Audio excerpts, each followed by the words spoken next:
രണ്ടാം മോദി സർക്കാരിന്റെ അവസാന ബജറ്റ് ഇന്ന് അവതരിപ്പിക്കും. രാവിലെ 11 മണിക്കാണ് കേന്ദ്ര ധനമന്ത്രി നിർമ്മല സീതാരാമൻ ഇടക്കാല ബജറ്റ് അവതരിപ്പിക്കുക. ലോക്സഭാ തെരഞ്ഞെടുപ്പിന് മുന്നോടിയായുള്ള ബജറ്റായതിനാൽ ജനപ്രിയ പ്രഖ്യാപനങ്ങൾ ഉണ്ടാകുമോ എന്നാണ് ഏവരും ഉറ്റുനോക്കുന്നത്. ഇപ്പോൾ വിശദാംശങ്ങളുമായി അനുഷ ചേരുന്നുണ്ട്. അനുഷ, മോദി സർക്കാരിന്റെ അവസാന ബജറ്റ്, രണ്ടാം മോദി സർക്കാരിന്റെ അവസാന ബജറ്റ് എന്നുള്ളത് തന്നെയാണ് ബജറ്റിന്റെ ഏറ്റവും വലിയ പ്രത്യേകത. ധനമന്ത്രി നിർമ്മല സീതാരാമൻ ഇന്ന് ബജറ്റ് അവതരിപ്പിക്കുകയാണ്. ഏറെ പ്രതീക്ഷയോടുകൂടിയാണ് ഈ ബജറ്റിനെ നോക്കിക്കാണുന്നത്. എന്തൊക്കെയാണ് വിശദാംശങ്ങൾ? അനുജ, ഇന്ന് രണ്ടാം മോദി സർക്കാരിന്റെ ഈ കാലയളവിലെ ഏറ്റവും അവസാന ബജറ്റാണ്. നിർമ്മല സീതാരാമൻ അവതരിപ്പിക്കുന്ന 6ാമത്തെ ബജറ്റാണ്. അങ്ങനെ ഒരുപാട് പ്രത്യേകതകൾ ഉള്ളതാണ്. എന്നാൽ ഇന്നൊരു പൂർണ്ണ ബജറ്റ് അല്ല അവതരിപ്പിക്കുന്നത്, ഇടക്കാല ബജറ്റാണ്. ഇനി ലോക്സഭാ തെരഞ്ഞെടുപ്പിന് ശേഷം പുതിയ സർക്കാർ, കേന്ദ്ര സർക്കാർ അധികാരത്തിൽ വരുമ്പോൾ അതുവരെയുള്ള വരവ് ചെലവ് കണക്കുകൾക്കായുള്ള ഒരു ഇടക്കാല ബജറ്റാണ്. ഒരു വോട്ട് ഓൺ അക്കൗണ്ട് ആയിട്ടായിരിക്കും ഈ ബജറ്റ് അവതരിപ്പിക്കുക. എങ്കിലും ലോക്സഭാ തെരഞ്ഞെടുപ്പ് പടിവാതിക്കൽ എത്തിയിരിക്കുന്ന സാഹചര്യത്തിൽ വലിയ രീതിയിലുള്ള ജനപ്രിയ പ്രഖ്യാപനങ്ങൾ ഇത്തവണത്തെ ബജറ്റിൽ ഉണ്ടാകുമെന്ന് തന്നെയാണ് പ്രതീക്ഷ. ഇതിൽ പ്രധാനമായും കർഷകരെയും ഈ ഒരു ശമ്പളക്കാരെയും വലിയ രീതിയിൽ പരിഗണിക്കുന്ന ഒരു ബജറ്റായിരിക്കും. ഒപ്പം തന്നെ വൻകിട കുത്തകകളെ അല്ലെങ്കിൽ വൻകിട കോർപ്പറേറ്റുകളെ സഹായിക്കുന്ന പദ്ധതികളും ഇത്തവണത്തെ ഇന്ന് 11 മണിയോടുകൂടിയാണ് ബജറ്റ് അവതരിപ്പിക്കുക. ഈ ബജറ്റിൽ ഉണ്ടാകും എന്നാണ് പ്രതീക്ഷിക്കുന്നത്. ഇതിൽ പ്രധാനമായും ഒരു സാധാരണക്കാരൻ്റെ ഒരു നോക്കിക്കാണുകയാണെങ്കിൽ ഇന്ധനവില കുറയുമോ അതോടൊപ്പം തന്നെ ഈ ആദായ നികുതി സ്ലാബിൽ ഇളവ് വരുത്തുമോ തുടങ്ങിയ കാര്യങ്ങളെല്ലാം നോക്കുന്നുണ്ട്.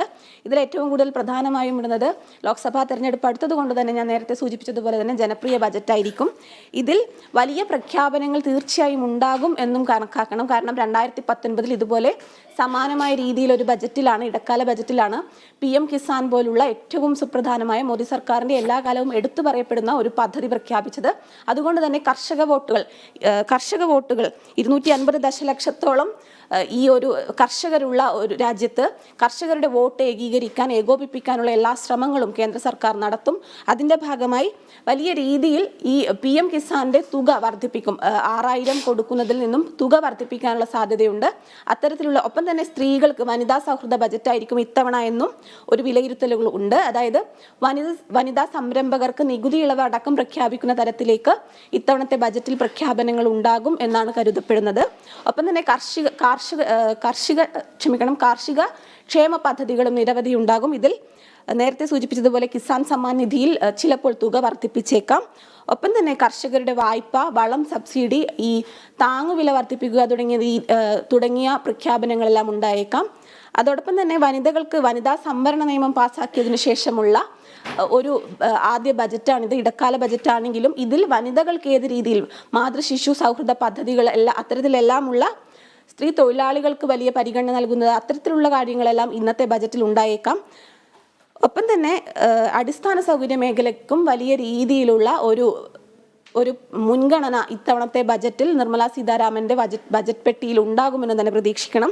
ഇതിൽ നേരത്തെ ഞാൻ സൂചിപ്പിച്ചിരുന്നു 2047 വികസിത ഭാരതം എന്നാണ് ഈ മോദി സർക്കാരിന്റെ ലക്ഷ്യം.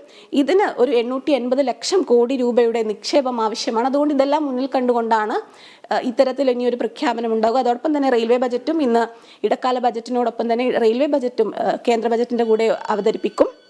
ഈ റെയിൽവേ ബജറ്റിൽ കേരളത്തിന് എന്ത് ലഭിക്കും?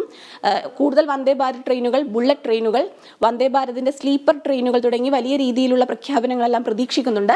ഇതിൽ കേരളത്തിന് എന്ത് ലഭിക്കും എന്നുള്ളതും വളരെയധികം നിർണായകമാണ്. ഒപ്പം ഈ സംസ്ഥാനത്ത് കേരളത്തിന് കേന്ദ്ര ബജറ്റിൽ എന്ത് ലഭിക്കും? അതായത് എത്രയോ കാലമായുള്ള ഒരു സ്വപ്നമാണ് എയിംസ് എന്നത്. ഇത്തവണ എയിംസ് ഉണ്ടാകുമോ? കാരണം ലോക്സഭാ തെരഞ്ഞെടുപ്പ് ഉള്ളത് കൊണ്ട് കേരളത്തിന് ഇത്തവണ ഒരു എയിംസ് കിട്ടുമോ തുടങ്ങിയ പ്രതീക്ഷകളെല്ലാം ഉണ്ട്. അനുജ, വ്യക്തമാണ് അനുഷ. ഇന്ന് രണ്ടാം മോദി സർക്കാരിന്റെ അവസാന ബജറ്റിന് രാവിലെ 11 മണിക്ക് കേന്ദ്ര ധനമന്ത്രി നിർമ്മല സീതാരാമൻ അവതരിപ്പിക്കും. ഇടക്കാല ബജറ്റ് എന്നാണ് പ്രതീക്ഷ. ലോക്സഭാ തെരഞ്ഞെടുപ്പിന് മുന്നോടിയായുള്ള ജനപ്രിയ പ്രഖ്യാപനങ്ങൾ ഉണ്ടാകും എന്ന പ്രതീക്ഷയിലാണ് ഏവരും ബജറ്റിനെ ഉറ്റുനോക്കുന്നത്. വിശദാംശങ്ങൾ നൽകിയത് അനുഷയാണ്.